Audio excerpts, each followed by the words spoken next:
They're out on the field. The pride of the Southland band crisply marches into the Giant T. The rear, the roar of 97,000 fans rises with each rhythmic step. In the background, George Beaches is singing Fight, Balls, Fight. The orange and white Shakers flood the air. The Volunteers are ready at the north end of the football field to burst through the gate. They're coming now, racing onto the field through the Giant T. In that magic moment that says, wherever you are, it's football time in Tennessee. Welcome to the Talkin VAWLS Network. My name is Boogie Bentley. You know, in the world of recruiting, everybody in this class of 23, they're talking about one thing, and that is Nico Iamaleava versus Arch Manning. Who is truly the best quarterback in the class? And, of course, our fan base is right at the center of that attention because Nico Iamaleava, the big prospect, committed to Tennessee. But then also you got Arch Manning. Of course, when you have that last name of Manning, everybody is going to link you to Uncle Peyton, and everybody's going to make those comparisons. But it's kind of picking back up after Arch Manning commits to Texas. So what is it? Who is it? Which one is the best quarterback in the country? I thought it was interesting.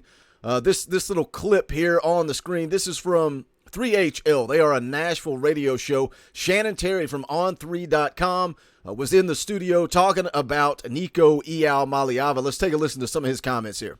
I want to say this because I get a chance every once in a while to watch tape of kids. I am not involved in the scouting and ranking process.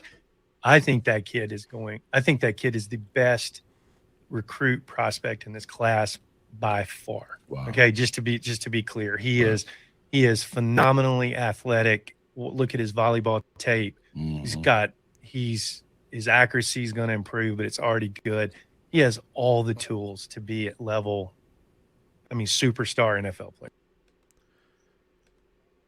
If that clip doesn't fire you up on this Thursday morning in the middle of July, I don't know what else would. All the tools you need to be a top NFL prospect calls him the best quarterback in the class. Look, we're going to come on and talk about Nico versus Arch, and we're going to look at it through orange glasses. We're going to say, of course, Nico's the better quarterback. He's more athletic, has better accuracy. He fits Josh Heupel's system. We're going to say he is the best. And we're going to talk about it, break it down, but I want to look at some opinions of experts when it comes to who is the best quarterback in this class. But as always, do me a favor, go ahead and smash that like button just below the video. It's quick, it's free, it's easy. It helps the channel. I would greatly appreciate it. Also, if you're new to the Talkin VAWLS Network, welcome.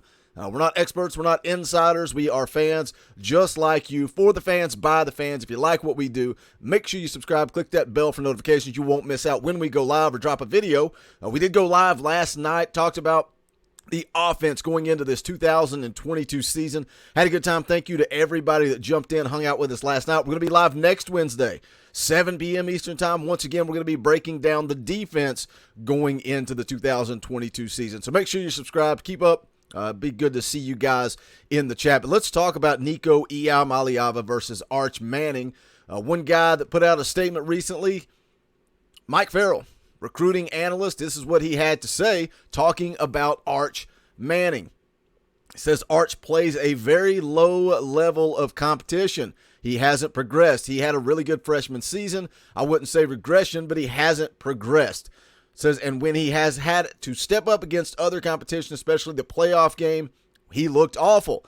It just has not translated. Now, the Manning name is important. It's not just the name, but what goes into that. Cooper was a tremendous athlete. Obviously, Eli and Peyton and Archie are great football minds. This kid has been taught from a young age. You have to assume based off the success of everyone else in that family.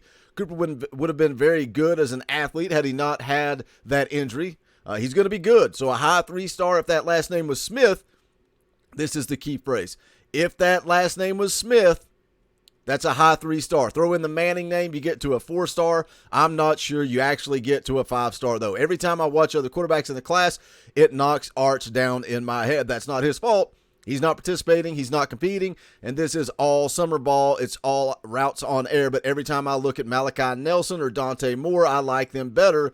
And I've got Arch sliding into the 5th, 6th range in this class. Now, that's one of the number one comments that I get when people talk about Arch Manning versus Nico Iamaleava and who is better. is that it's all about names. And if it was Art Smith, he's not even going to be in the top 10. He would be nowhere near the top of the class of 23. But he is a Manning, so therefore they're going to generate that buzz. They're going to generate that excitement. And, a lot of people talk about it. You don't see Arch Manning out in the public. You don't see him in the 7-on-7 stuff. He just plays high school football, kind of stays quiet, stays out of the media. But it is what it is. What do you guys think? Art Smith, 3-star prospect, or is he a true 5-star prospect, or is it just because Arch Smith versus Arch Manning? So let's take a look at this article. This is another good one. This is from SI.com, written by Matt Gray. Says Director of Recruiting shares take on Iamaleava's case to be the top quarterback recruit. Says, as I reported after I left Las Vegas, I felt Tennessee quarterback commit Nico Iamaleava strongly stated his case to be the nation's top-ranked signal caller for 2023. I was not the only one that felt that way. Sports Illustrated Director of Recruiting John Garcia feels Iamaleava holds the edge for this top spot heading into the Elite 11 finals. Now, again, we can speculate. We can say what we want. These are paid experts. These are the talking heads. These are the guys that do this for a living. The Director of Recruiting at SI.com says here, currently Newman, Louisiana quarterback Arch Manning is the consensus #1 quarterback in the country, but will that be the case heading into the fall? Here's a quote. It says, before digging into Manning, there are clear contenders for the top spot. This group offers diverse and unique skill sets, both similar and quite different from that of an NFL legacy recruit.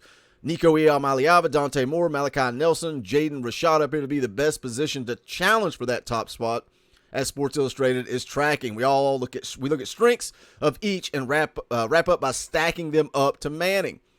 It goes on to talk about Iamaleava committing to Tennessee, no doubt the hottest of the bunch. Just last weekend, he lit up the overtime OT 7-on-7 tournament with his can't-miss frame and electric right arm, standing at 6'5", 200 pounds. The Long Beach Cali star has all the modern passing tools scouts look for and led by an extremely live arm, quick release, enough power to push the ball deep down the field, and legitimate mobility inside the pocket and out. It says here, Iamaleava can spin it as well as any quarterback on any given throw, but he doesn't have the body work of Manning, Nelson, or Moore. Each 3-year starters at the prep level, holding into year 4. Number 4, Iamaleava's production in 2021 is nothing to sneeze at. However, breaking out Downey, California, warned to the tune of 22, 44 yards and 33 touchdowns against just 1 interception. That's the thing about Nico, doesn't have a big body of work in the high school level. And, this is a rumor that's floating around. I don't know how accurate it is. That's why I've not really dropped a video or got into it or talked about it. Rumors and speculations of Nico Iamaleava sitting out his senior season of high school. And again, I don't know how much validity there is to that, but it's something that's floating around on the message boards. I saw that Brent Hubbs did comment on it and acted like Nico was going to be playing, and it's not, I have no confirmation on those rumors, so I didn't really get into it. But let's go back down here to look at the Director of Scouting at SI.com ranking the 2023 quarterbacks. It says frame goes to Manning over Moore, who looks ready to take snaps in college right now. And that's, looking at Nico, obviously he's tall, he's lanky, needs to put on some weight. We'll see how well he does adding weight to that frame throughout his senior year of high school, but also once he gets on a college campus. It says footwork goes to Iamaleava over Moore, arm power to Iamaleava over Rashada. Accuracy goes to Moore over Manning. That's one of the things I see people criticize Nico for is his accuracy. And I know 7-on-7, it's routes on air. There's, it's a different type of game. It's big. It's a lot of talk in the recruiting world. Nico's accuracy looks fantastic in 7-on-7. I mean, the location, the ball location, puts it where only his receiver can get it. So many of those throws that you see in the highlights and the clips that flood Twitter when he's in these 7-on-7 tournaments, just absolutely phenomenal with accuracy. But that's the one thing that I see gets questioned when people break down his game. And again, I know 7-on-7, way different than an actual football game. It says decision-making goes to Manning over Iamaleava, mobility to Iamaleava over Nelson, creativity, Iamaleava over Nelson, pocket presence goes to Manning over Rashada. Pocket presence is something else that Nico has been talked about, needing to work on, praise, but also in his updated scouting report, they kind of said he's getting better with having that pocket awareness. So we'll see. Goes on to say here, ceiling to grow, Iamaleava over Rashada. Floor goes to Manning over Moore. So what are your guys' thoughts on that? Hit the comment section and let me know. Obviously, we look at it through orange glasses. I think Nico's going to be a fantastic product. Can't wait to see him get on campus. Can't wait to see the quarterback competition going into that 2023 season because, I've said it time and time again, Taven Jackson is no pushover. He's not going to roll over and play dead. He's going to have a full year under his belt in this system, learning under Josh Heupel, learning under Alex Golish, sitting under the learning tree of Hendon Hooker.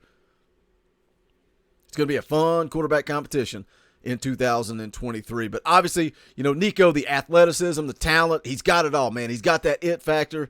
I'm excited to see what he becomes in once he gets on campus in Knoxville. But I'm going to go ahead and call him the best quarterback in the class of 2023. But that's going to do it for this one. If you have not done so yet, do me a favor, smash that thumbs up on the way out the door. Also, you guys know the deal. Go check out the official Talkin' Vols merchandise. The link's in the description below, bonfire.com/store/Talkin' Vols. But this is the Talkin' Vols Network. My name is Boogie Bentley. Go Big Orange.